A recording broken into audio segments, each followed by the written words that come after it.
Fala pessoal, estou num lugar aqui nos Estados Unidos que fica tão distante da linha do Equador quanto Buenos Aires. Muitas pessoas sabem, né, que em Buenos Aires não neva assim. E aqui está um inverno daqueles, temperatura abaixo de zero comumente.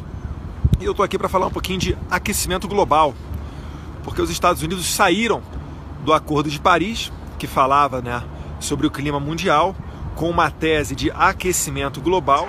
E a gente vem aqui mostrar um pouquinho, né, que aquecimento global que é esse. É porque existem fortíssimos indícios por trás do Acordo de Paris e outros tratados internacionais sobre meio ambiente.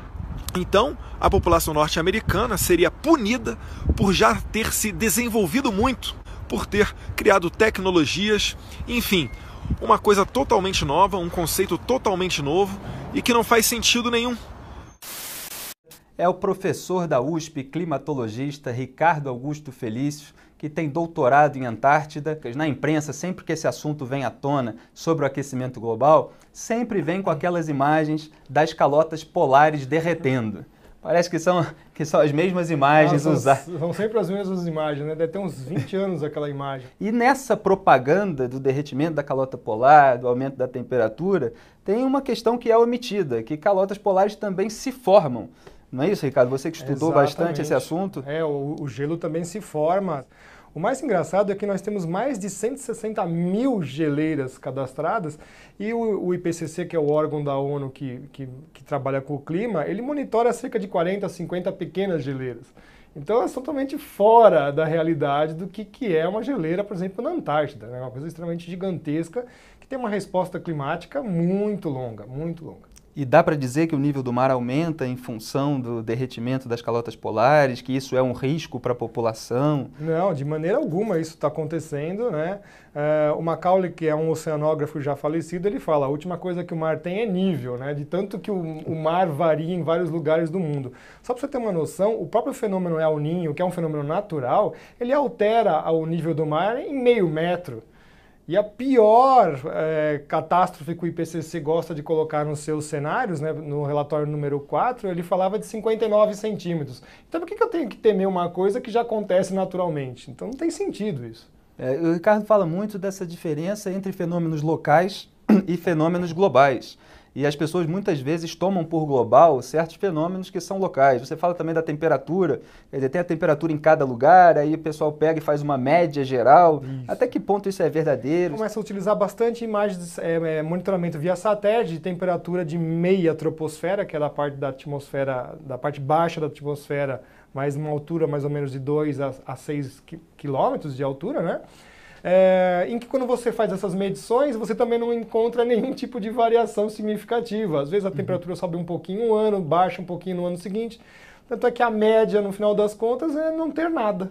Sabe? Perfeito. O gás carbônico que virou um grande vilão e você é um defensor do gás carbônico, praticamente. Eu acho uma coisa antinatural combater o CO2, porque se você tira o CO2 da atmosfera, se fosse possível imaginar remover o CO2 da atmosfera, você acaba com a vida no planeta Terra. Então você tem que ter sim o CO2 na atmosfera para os oceanos utilizarem o CO2, para as plantas utilizarem o CO2, para a gente ter comida, né? O CO2 faz comida. E aí os caras acusam o CO2 como um gás poluente. É um absurdo, eles fazem uma confusão do que é poluição, do que é um gás natural que serve para muita coisa da gente. Pois bem, é por isso que Donald Trump saiu do Acordo de Paris, levou os Estados Unidos a saírem, né? Porque ele não é globalista. E, na verdade, existem muitas teses que confrontam essa do aquecimento global. Estamos recebendo no programa desta noite o climatologista Luiz Carlos Molion. Hoje, a comunidade científica dispõe de mais de 3.200 boias à deriva nesses oceanos. E essas boias estão nos dizendo que nos últimos 8 anos, os oceanos estão perdendo calor. Os oceanos estão se esfriando. Qual é a relação entre a concentração de CO2 e o aumento da temperatura da atmosfera? Não existe nenhuma. Na realidade, vai tudo na contramão. O CO2, ele não controla o clima global, nunca controlou. Mas ele pode criar uma equaçãozinha simples e dizer, olha, se aumentar tanto o CO2, a temperatura vai ser essa. Mas não tem nada de físico nisso e não vai absolutamente corresponder à realidade. Parece que não considera o CO2 um vilão, né? O senhor acha que ele é mais mocinho, né, pelo jeito? Certamente. Você falou bem, Mitre. O CO2 é o gás da vida. Ele não é um gás tóxico. Mas os meninos aprendem o contrário na escola, professor. De um lado, sim. É até conflitante para o garoto. Porque ele aprende que planta faz fotossíntese com CO2. Ele aprende que nós e os animais não somos autossuficientes em matéria de alimentação. Quem produz o alimento que a gente consome são as plantas, não é? Como é que a planta faz isso? Ela retira esse vilão que é o CO2 do ar, em presença de luz e água, produz amidos, açúcares e fibras dos quais nós nos alimentamos. Quanto mais CO2 tiver na atmosfera, melhor é. Já em inúmeros ensaios, mais de centenas de ensaios agronômicos mostram que quando você dobra a concentração de CO2, a produtividade das plantas, particularmente cereais, as chamadas plantas C3, elas aumentam de 30% a 50% a produtividade. E o CO2 não controla a temperatura global. Então, para que reduzir o CO2? Ao contrário, CO2 não é poluente, CO2 é parte da nossa vida. Professor, mas aí nós não caímos num paradoxo, assim, somos a favor da poluição? Não, mas aí tem que distinguir, Panuso, porque, por exemplo, quando você queima combustível fóssil, vamos dizer assim, o diesel, tá? A comunidade europeia, ela exige que o diesel vendido lá tenha 10 miligramas de enxofre por cada quilo de diesel. Você pega aqui em São Paulo, faça a pesquisa, você vai ver que os nossos postos de combustível vendem combustível com 500 a 2.000 miligramas. 200 vezes mais do que é permitido pela comunidade europeia. Agora, esse enxofre sai queimado na forma de dióxido de enxofre, combina com a umidade atmosférica, forma gotículas de ácido sulfúrico e o cidadão urbano, aqui em São Paulo, aí ele respira, ácido sulfúrico. Então, não vou dizer que os combustíveis fósseis não tenham problemas, eles têm problemas. Temos tecnologia para isso? Temos. Vai ter que refinar várias vezes, ter refinarias modernas que nós não temos para reduzir a concentração desses outros constituintes como o enxofre. Mas o CO2 em si, ele é benéfico para a humanidade. Por que os países ricos hoje aplicam tanto dinheiro nessa impostura, se é verdade o que o senhor está dizendo? Bom, Teles, a vantagem de ser velho, como eu disse, é que a gente já viu certas coisas acontecerem na vida. Criou-se o Protocolo de Montreal em 1987, que obrigava os países a eliminarem os CFCs. O gás da geladeira. O gás da geladeira. Qual era a culpa dos CFCs? Eles não pagavam mais royalties, direito de propriedade. Eram gases de domínio público. Com isso, o que fizeram? Obrigaram os países a assinar o Protocolo de Montreal. Na época, eu era Fernando Collor, que era o presidente, eu tinha acesso a Fernando Collor, enviei um fax para ele de 5 páginas explicando por que o Brasil não devia entrar nisso. O Brasil precisa de refrigeração a baixo custo. O Brasil acabou assinando. 2 anos depois, encontramos com o nosso representante e, pressionado, ele confessou que foi uma exigência do FMI que o Brasil assinasse o Protocolo de Montreal para poder renovar a dívida externa. Qual a preocupação ambiental aí, Teles?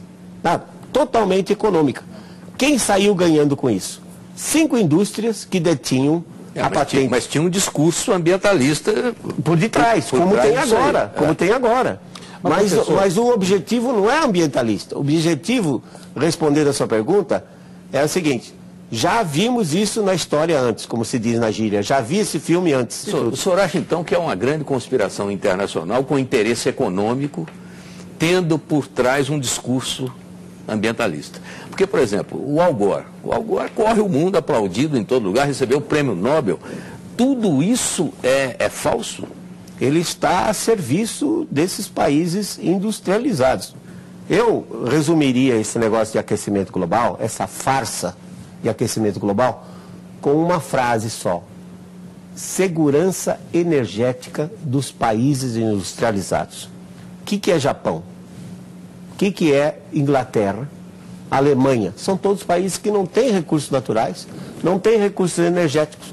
Se a Rússia resolver fechar a torneira do gás que vai para a Alemanha, desmorona. Tá?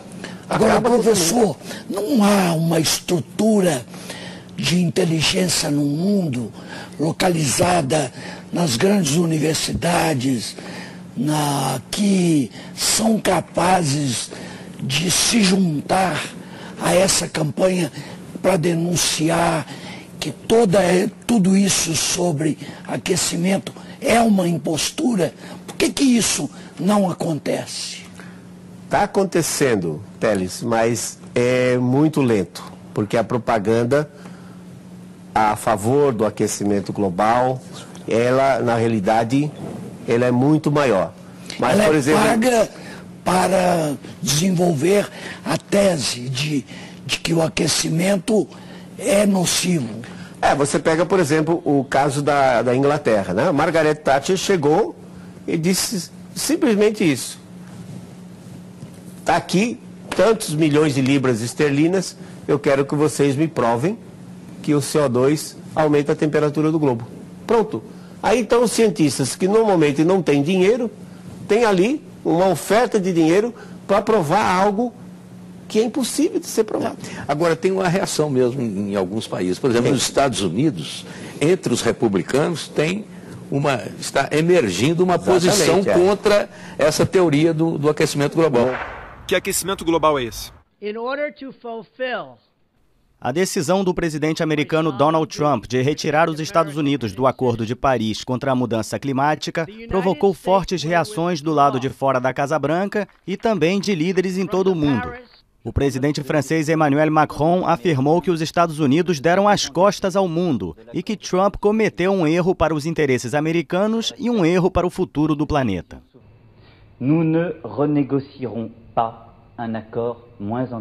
Nós não renegociaremos um acordo menos ambicioso. O ex-presidente americano Barack Obama, um dos principais negociadores do Acordo de Paris, afirmou em uma nota que a decisão de se retirar do acordo global é uma rejeição ao futuro. Em Nova York, as Nações Unidas também divulgaram um comunicado criticando a medida do governo americano.